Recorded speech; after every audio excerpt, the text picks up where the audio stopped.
Okay, we're going to try to make an approach into San Jose again. This time we're departing Watsonville to the east, but we'll be turning north almost immediately. Thank you for tuning in, and here we go.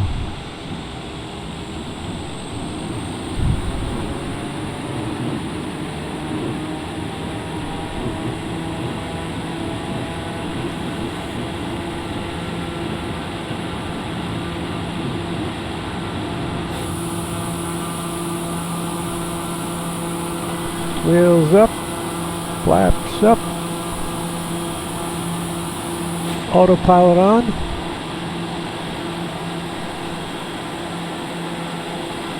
And go over these little foothills here.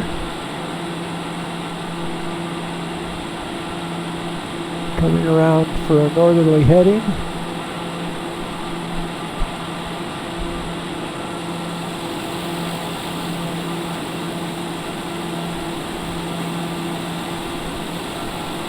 A little past the northerly heading to intercept the direct flight path. And we're getting, you see here on the right, we're getting onto the direct line to Clyde intersection, right next to Gilroy. Now we got to bring our power back just a little bit so we don't over torque. Probably over Pinto Lake. I remember Pinto Lake over by Watsonville. One of these lakes is called Pinto. I used to have a Pinto. It was a pretty good little car. big problem. They set it up so if they hit it from the rear end, where the fuel tank was, it could catch on fire. I think that's true of a lot of cars. Okay, we got 1,000 feet to go to 4,000 feet. Let's go outside, see how we're doing with the hills. Yeah, we'll clear the hills. Coming up on 4,000 feet. As soon as we get over this ridge line here. Mount Umunhum is up that way. That's just south of San Jose. Let's go a little further. That could be Mount Umunhum right there. Could be.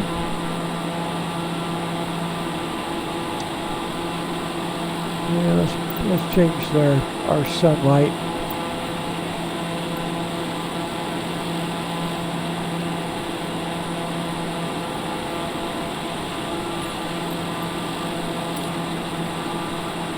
There we go. Then we can start down, drop down to 4,000.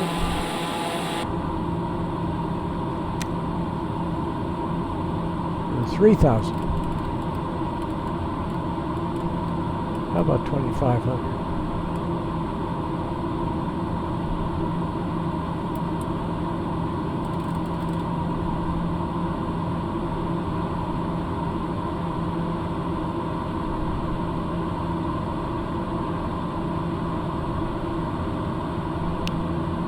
Go ahead and look outside again. Everything looks pretty good in here. And we could probably click on approach. Let's see. Yeah, approach works. So we don't have to remember that again.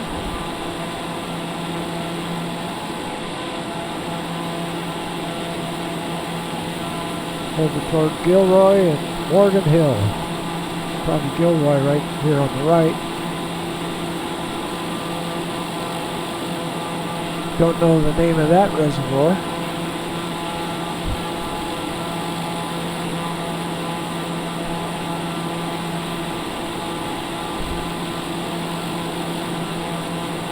And when we get over here, you'll see this course change over to 3 there. It went to 30. Intersecting that, we'll be intersecting that at a 45-degree angle maybe. And we'll go inside.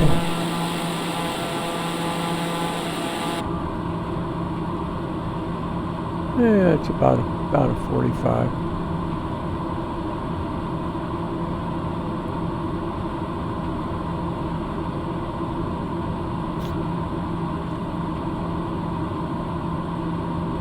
head on into San Jose Airport.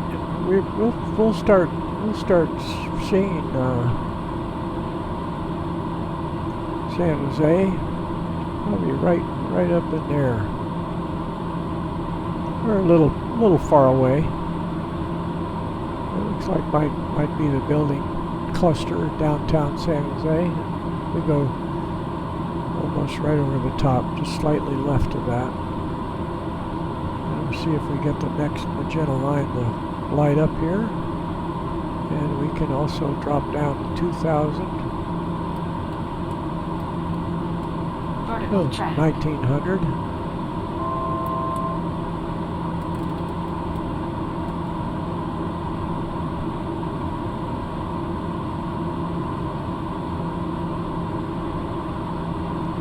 Looks like it's working. I can't tell you why it misfired on the last approach,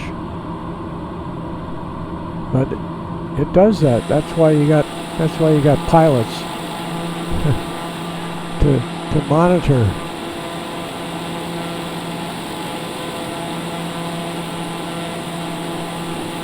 That may be the beginning of 280 going right along there. And we look to the right for Highway 101. It's Highway 101.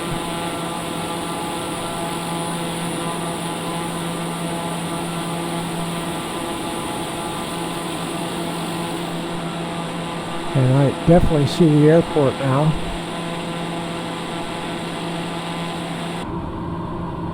And we can watch for, yeah, you can see the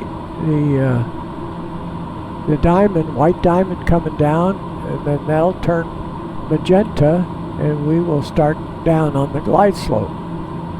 We can start slowing down. There, just locked on the glide slope. We'll come back on the power, and you see our altitude is dropping off, and it'll just follow that right down to the 30 right. You can see we're heading for 30 right. We'll get a little better look at it. See the tall buildings downtown. On the right, you go right over the center. When you go in for the left, you're a little bit left of the cluster. And we'll bring this down here, and we'll get her slowed down. We can put the gear down, I believe, below 150. Slow down another 10 knots. We'll get the flaps coming down.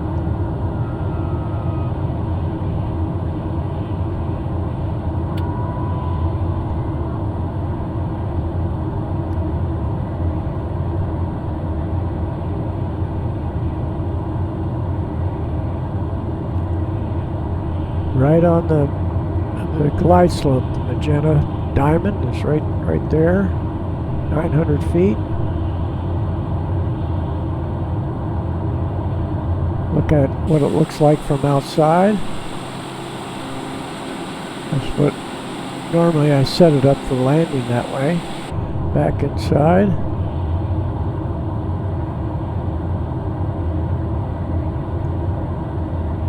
And we get her down to 85.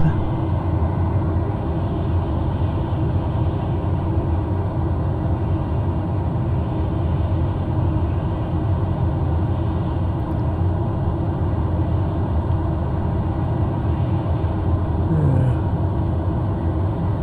81, 82, 83, 84, 83. We'll cheat low because this is just practice, so we really don't have anybody on board. No baggage.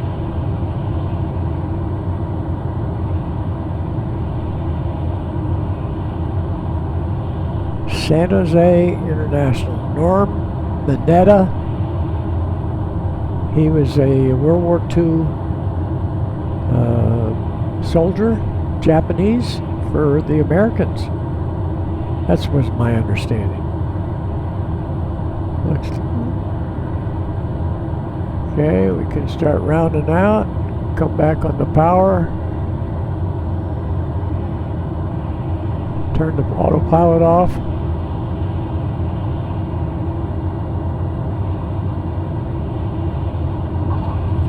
Here we go, touchdown. And then we don't need the brakes yet. We'll see a little yellow line here.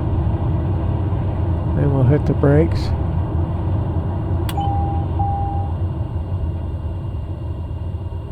And we'll go outside. Whoop. And it flaps up. There's a terminal.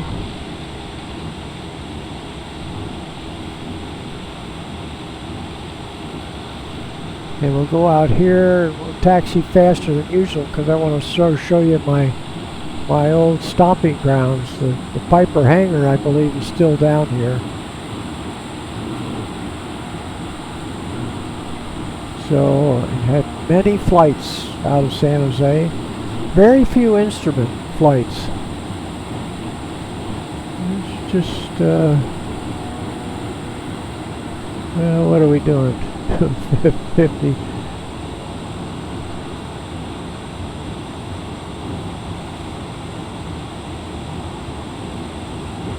And we just cut across here.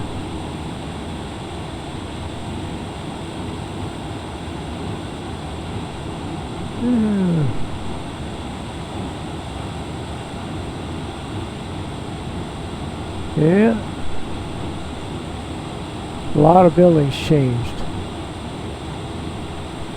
Frank Christensen, the Christensen Eagle fame.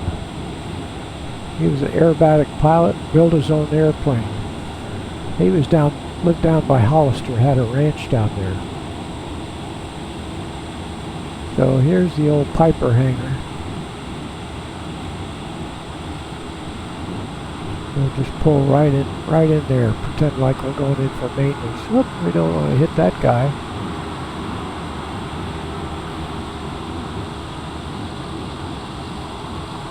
Here we go. And none of these, and of course this hangar looked much bigger than this. Probably looked more like the size of that one. But that one was there then. You drove down, you parked cars on either side here, and you could taxi an airplane down the middle, around back. That's where the Piper distributor was, around back. Then you parked where these you had airplanes not parked. Notice they were parked east-west along in here.